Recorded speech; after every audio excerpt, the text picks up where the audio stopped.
and we are ready to go. Welcome to another Lunch and Learn with Purse Strings. My name is Maggie, and I'm a partner here at Purse Strings. We're all about providing tips, tricks, pieces of advice on how to be financially fearless. And then when you're ready to plan for your retirement, maybe you're getting divorced, buying a home, whatever it may be, we have top-tier financial professionals willing, ready, and able to serve you.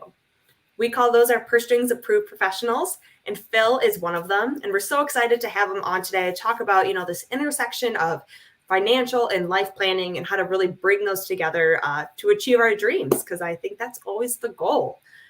So before we dive into all of that fun, Phil, could you give us a little intro of who you are and what you do?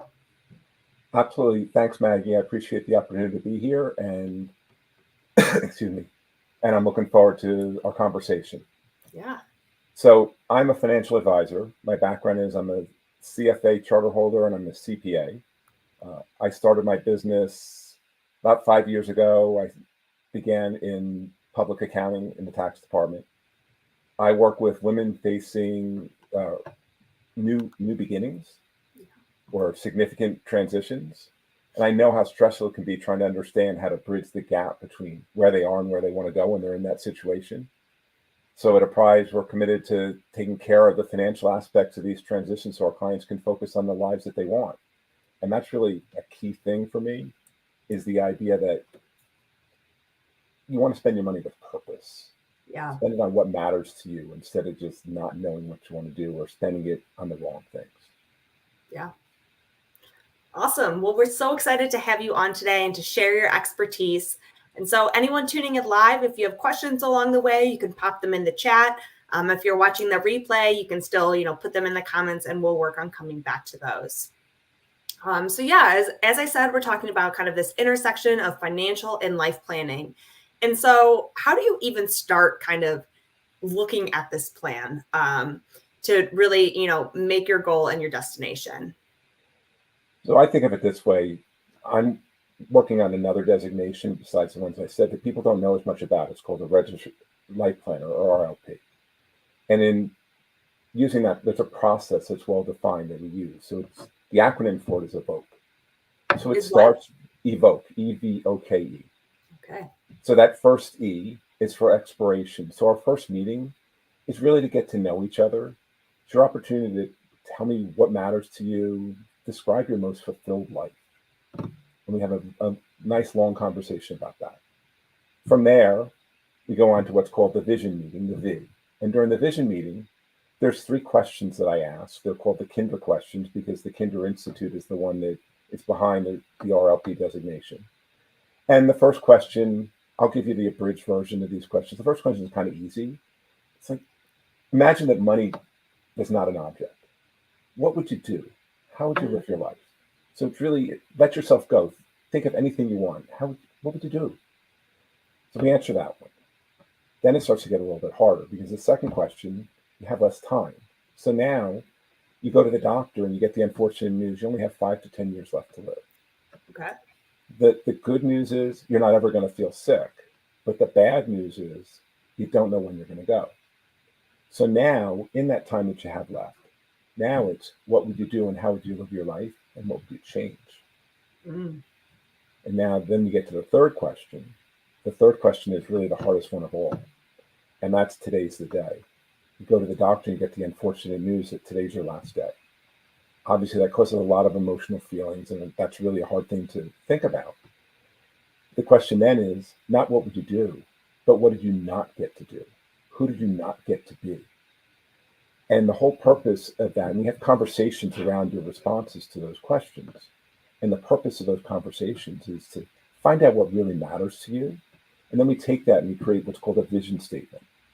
And that's set at a point sometime in the future, but not too far out. It talks about things that you'd like to do. And the idea is, in my third question, I have kids. I'd love to see them get married. I'd love to become a grandfather. If I went tomorrow, that's not going to happen. I don't have control over that. So that's not so it's just have the best relationship that I can with my kids.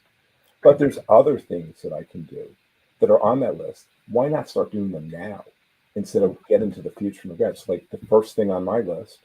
So the reason that I started working with women is my mother, growing up, we had a really bad financial situation in my house. My father was responsible. He did a terrible job.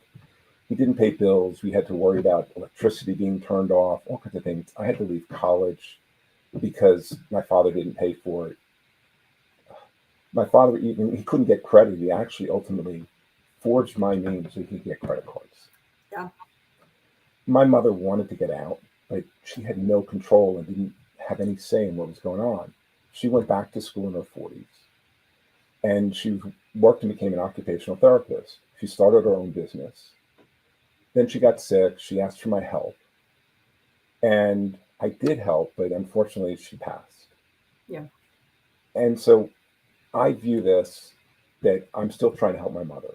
I'm trying to help keep other women from experiencing and going through the things that my mother did, and to have more control and more understanding of their financial lives. Yeah. So the first part of my answer to that third question is I've started to do some work on this. I want to create a scholarship. It'll start small that I'd like to grow over time to help women that decide to go back to school.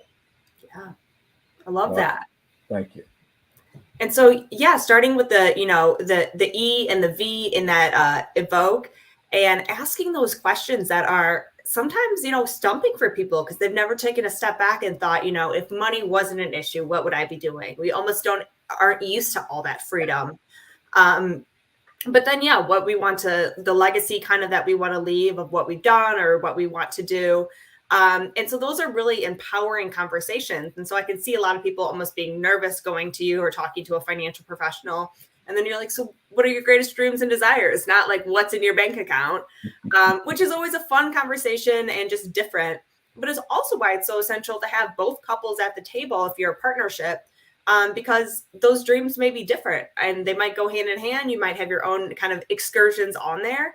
And we want to make sure that those are both folded into the financial plan as well. That's absolutely right, Maggie. That's a great And point. so what else, what are kind of the next letters then once we kind of have this conversation and make these, make our dreams and desires known? So after that vision meeting, and like that's supposed to leave you inspired, right? Because I've kind of described something that you really want to achieve. Then we have that O is for obstacles. What can get in the way? So then we have a discussion about the who, the what, the who can help you, what can you do about it, when, because we want to try to put a time frame on this, right? So that you have just increase that motivation that you're feeling from having this great vision, and why why you want to do it. And then we have that conversation. So now we kind of identify the things that can get in the way, and then we try to put in steps for you to be able to then overcome those things so that you can achieve this vision that we've laid out. And then the K is knowledge, right? So that's where, as a financial advisor, now we want to start to get into and look and see, can we do these things, or what do we have to change to be able to do these things? Because normally we don't want to say we can't do anything. We just want to figure out how we can accomplish it. Mm-hmm. And then that last E is for execution, because now we're going to go out and do it. Awesome. And so what are some of those obstacles that you usually find get in the way, especially for your female clients? So it could be many things. Like I'll give you an example. I have a client that I'm working with, and so we've been through this process. And so one of the things, sometimes it's a lot of mental things, right? Mm-hmm. So she's worked her whole life. She and her husband have done a great job of saving. They basically lived on one salary and have saved the other. Wow. And I got an email from her a few months ago, and she said, Phil, I'm feeling really stressed out by work. I've taken a leave of absence. I don't know what this means. I don't know what I'm going to do. I don't know how it affects my plan, but I need to do this. Yeah. And when we're talking, one of the things that she says to me is, like, when she talks to her friends, she feels uncomfortable because they make her uncomfortable about the idea that she wants to stop working. Mm. But she can afford to. There's no reason that she can't do it. So that's like a mental obstacle, right? Right. And so a lot of times it's mental obstacles. A lot of times I have another client that I work with, like some of the things happen, it can be traced far back. Yeah. She doesn't have some of the confidence in herself. And like she talked to me about how growing up, her mother didn't express love to any of her or her siblings. Yeah. And so now a lot of the things that she has to do, and her obstacles become she's afraid to do something because the only way to get approval was really to achieve. Yeah. And sometimes we need to be able to step back and say, I want to focus on these other things. Like for her, she's got a daughter that's in high school. She wants to make sure that she can still be there for her. Yeah. Yeah. I mean, those are all so relatable. And it's just so interesting when you dive in how none of that's about usually the lack of money. I mean, sometimes it might be, and that's kind of where you step in, but a lot of it is this mental game, from our original money stories that we've been told. And so it is so important to work with someone you feel comfortable with, because that's a lot that you're opening up about, and you want to be able to share that and get over that barrier. But I could see how that'd be hard if, it's somebody that you'd feel uncomfortable with. So it's really building that relationship together so you can go over these barriers. And even though you're not, a technical money coach, you still kind of coach through these different mindsets and beliefs that people carry with them. As, everyone comes with their own baggage, good and bad. Absolutely do. And so how do you kind of bridge the gap between, where they are today and where they want to go? So, I mean, let's start with this. Remember, it's not about building the biggest pile of money, right?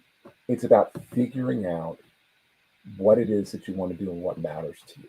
Like that's part of it, right? So that's what these conversations are really about. They're about, here's where I am, here's the things that matter to me, and how do I do them? So it involves having a lot of conversations, right? So as you said, feeling comfortable with the person you're working with is really important. Mm-hmm.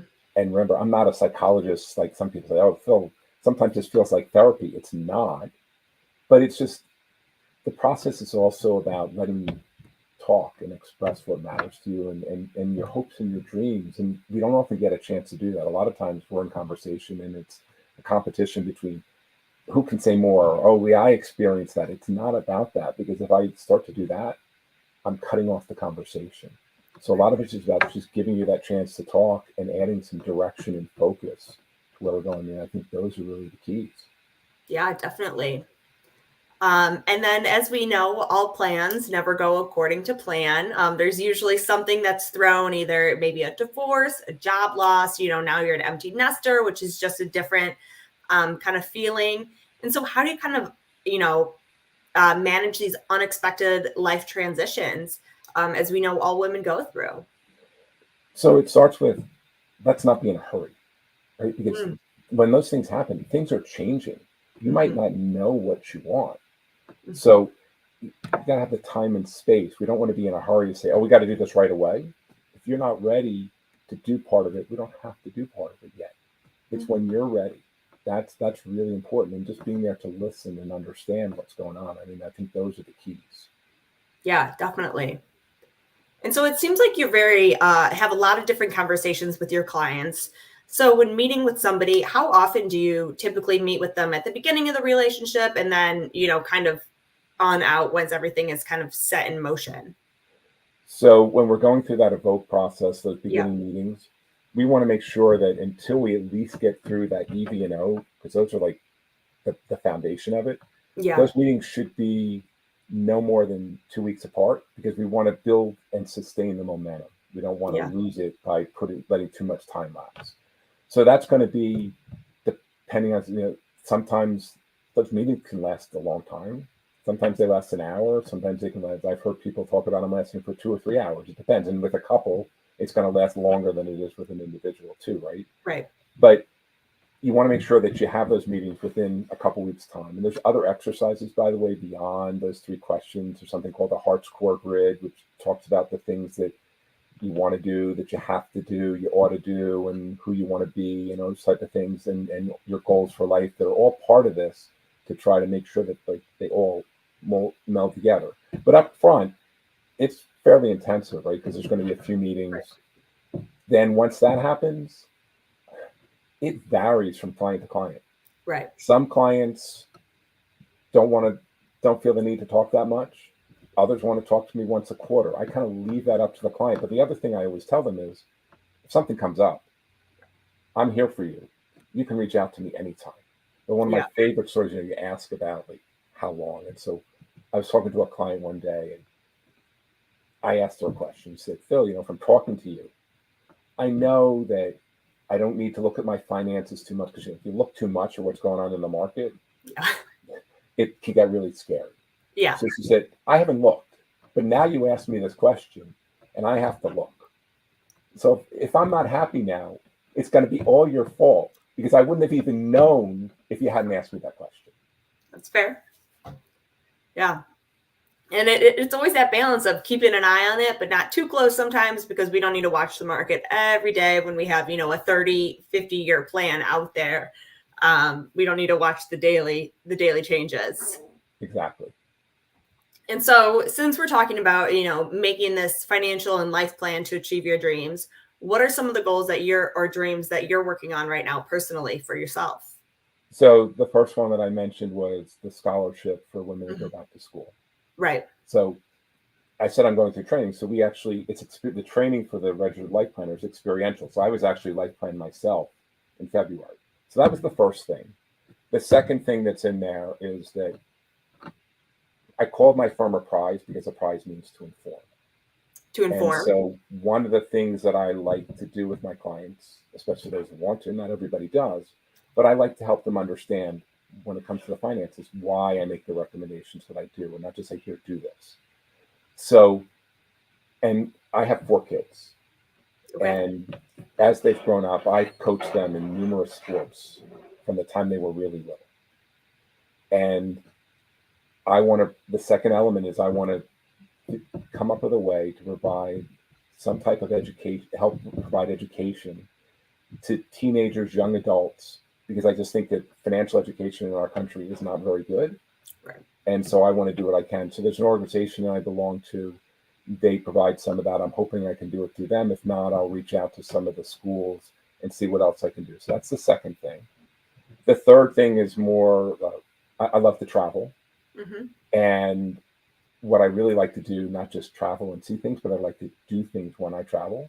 Right. So the third thing on my list is I want to be able to do active travel on a regular basis, right? I actually have a thing, I'm not there yet, but I have a piece of paper that hangs from the monitor on my computer that has some of my really longer term goals. And one of them is 8 weeks a year out of the office. Nice. And hopefully while I'm doing that, most of that's traveling. And the nice thing is, in the virtual world that we live in, if I do go to other places, I won't be reached. Yeah. But those 8 weeks, I'm hoping I don't really have to be reached all that much. But like, they could be around, like, let's say, going to another destination, getting an Airbnb, staying for a while. And part of that time is my time. And then part of that time just to live and experience the culture a little bit more, but be able to work at the same time. So that's part of the doing part. And then the last thing is, one of my children has some issues around mental health.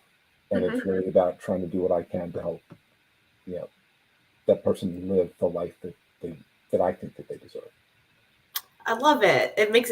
I always love hearing other people's goals. It tells so much about them, and you just see how excited you get, which is always fun. And you really see where your passions lie through, the stories of your mom and your children and the need to travel, different things like that, which is always very exciting.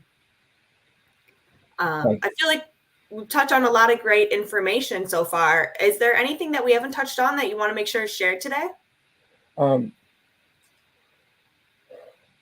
So I guess the first thing I'd say is, like, don't be afraid of this stuff. Mm-hmm. Right? You don't have to do it yourself. Some people want to. I think in order to do this yourself, you have to have what I refer to as KIT. And what I mean is, so it's another acronym. So the K in that case is, again, for knowledge. In order to do it yourself, you have to have the knowledge.